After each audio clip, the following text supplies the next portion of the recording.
So my dad and the guys didn't want to leave because of the air conditioning. You'd even go home a bit late and probably got in trouble.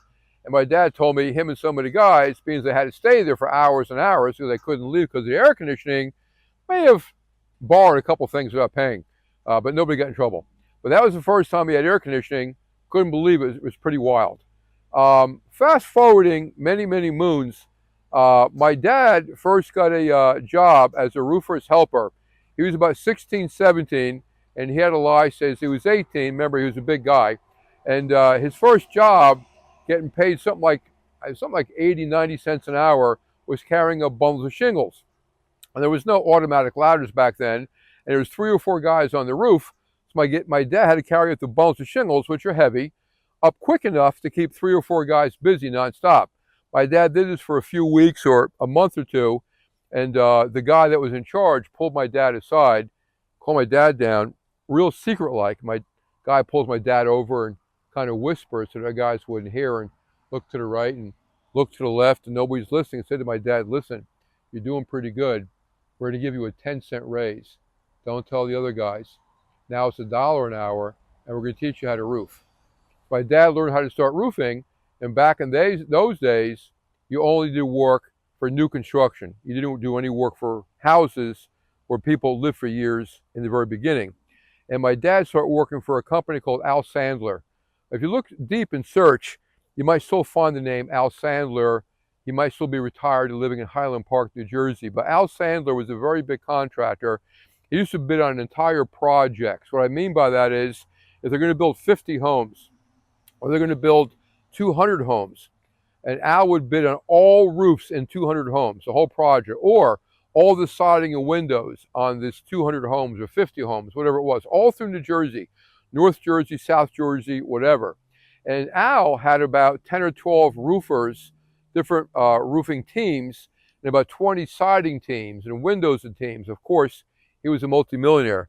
My dad and Andy White were one of the teams, and they would go out for Al Sandler, and sometimes they would work for years on the same project, putting up roofs until that project was gone, and they would go to the next project. But eventually, Andy White and my father started doing roofs on their own, little by little, and made probably 50% more money.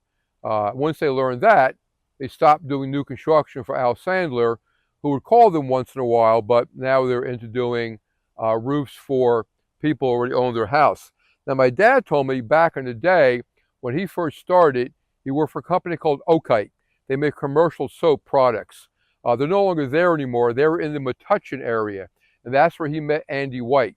And my dad and Andy White, in the summertime, when they were out of Oakite, after 4 o'clock, they would leave 4 o'clock and work till about 9, doing roofing, get as much done as they can.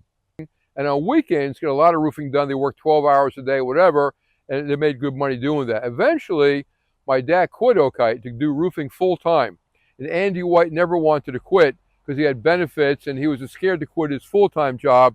And he kept working with my dad weekends and nights in the summertime.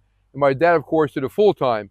But my dad would start early in the morning. He worked winters. Eventually, Andy White and him, after years, separated. And my dad found other people to occasionally work with him and do roofing, whatever.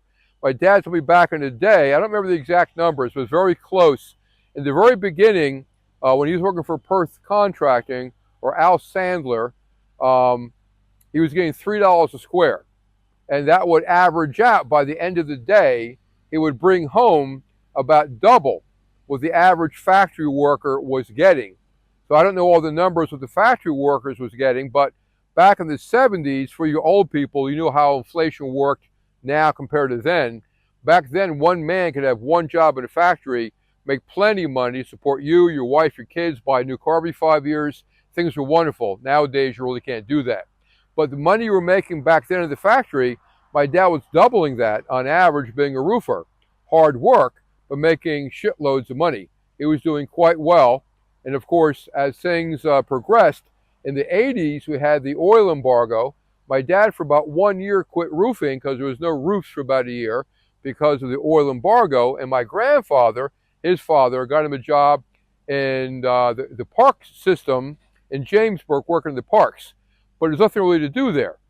My dad got a full-time job there, getting full-time pay for doing nothing because his father was a big shit there. And my dad would go there every day, and he'd spend 2 or 3 hours mending fences because he was a carpenter slash roofer, mending roofs, and the rest of the day he'd play cards and sleep and feed bread to the deer. After about 6 or 7 months, things got better.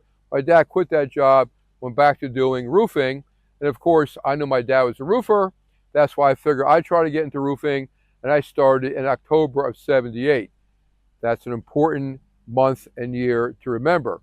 Someday you might be on a game show. They might be asking you questions to win $300,000. And the question may come up, what month did John Asch Sr., John Asch Contracting, not John Asch Roofing, start the business? And you say, October '78? Oh my God, you won. That's probably not going to happen, but in another universe, it's possible.